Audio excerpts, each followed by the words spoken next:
January 12, 2024. The Anderson family in Seattle thought they were making the right choice by refusing to pay a $50,000 ransomware demand. By March, their lives were systematically dismantled.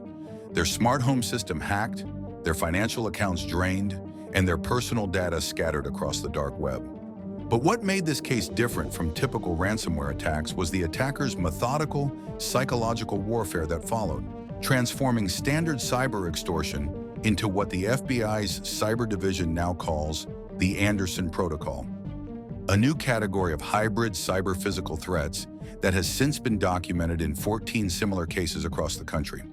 Today, I'm going to tell you about how a family's principled stand against cyber criminals unleashed a new era of personalized cyber warfare. Michael Anderson wasn't your typical ransomware victim. As the CTO of a mid-sized cloud security firm, he'd spent 15 years hardening corporate networks against cyber threats.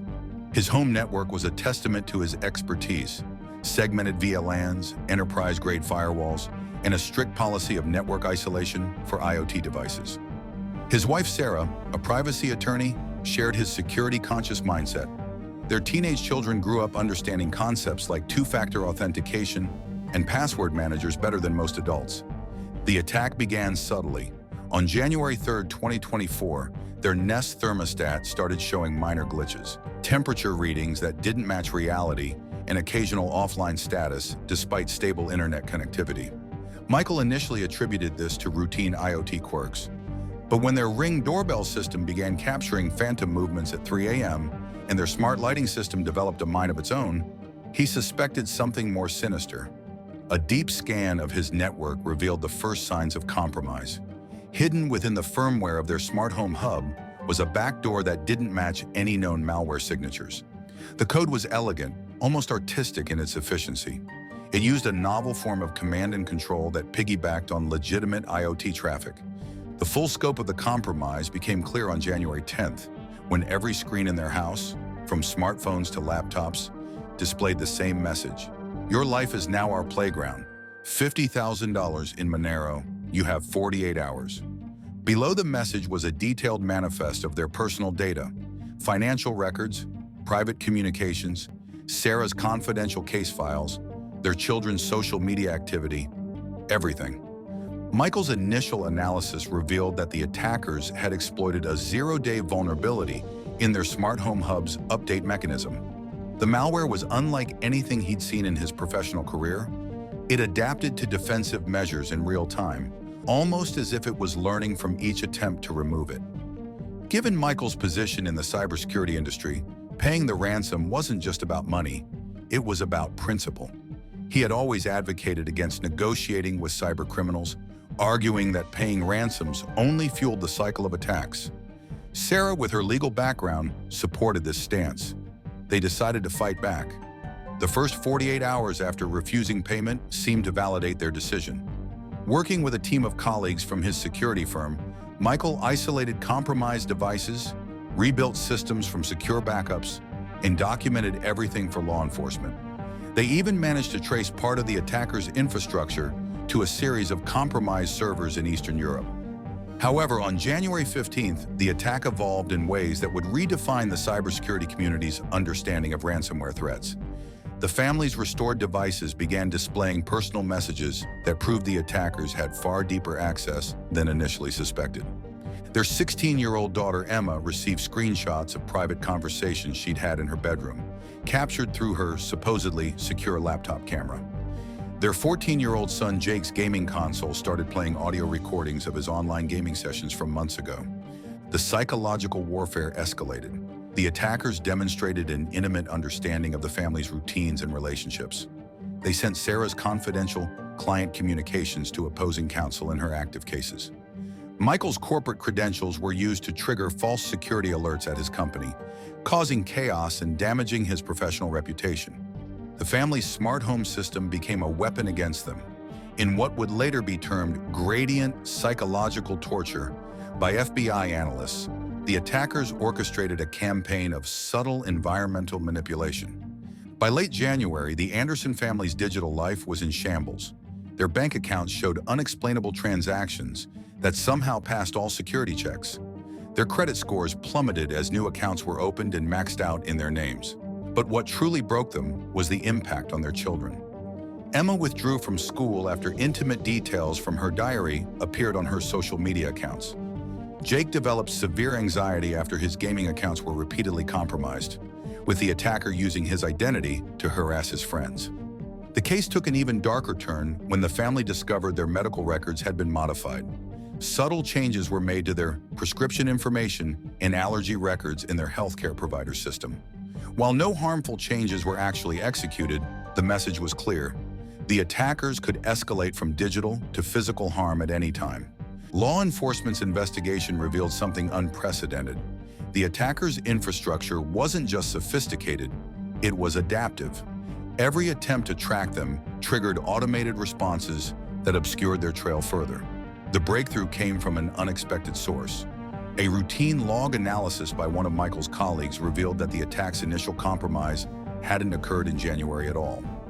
The attackers had established their foothold 6 months earlier during a seemingly innocent firmware update to their smart home devices.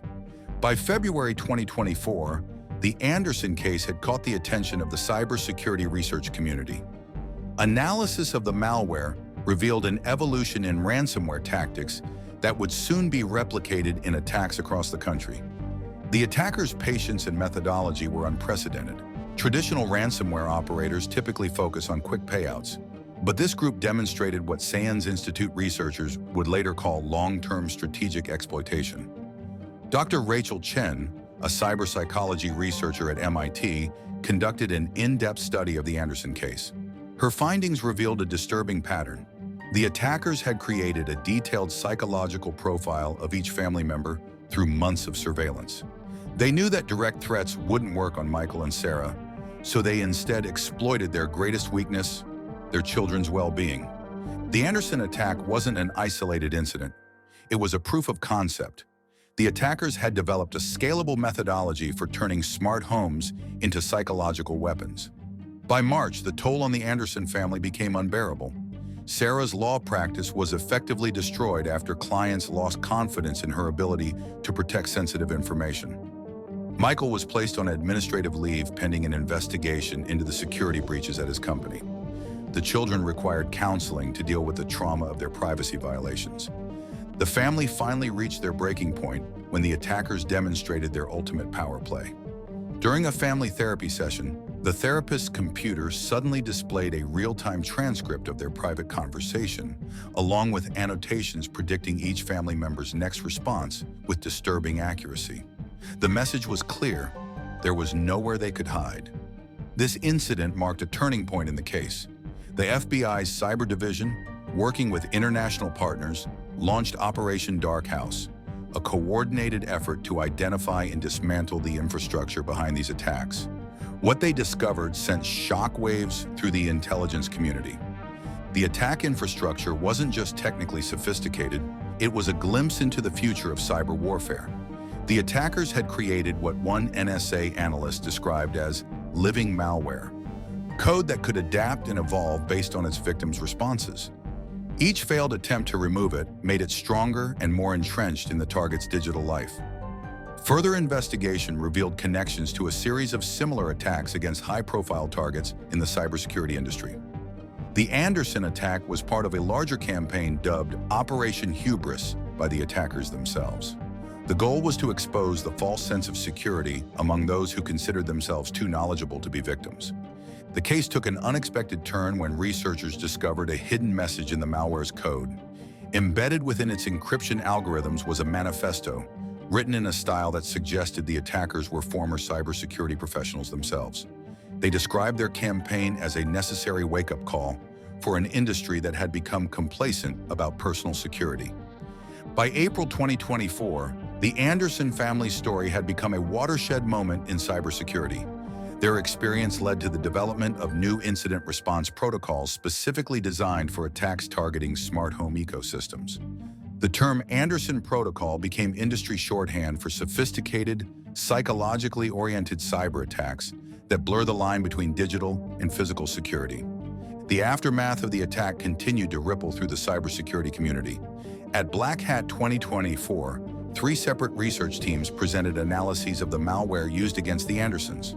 They identified what they called behavior-aware code, malicious software that could modify its actions based on its victims' emotional responses, creating a personalized harassment campaign for each target.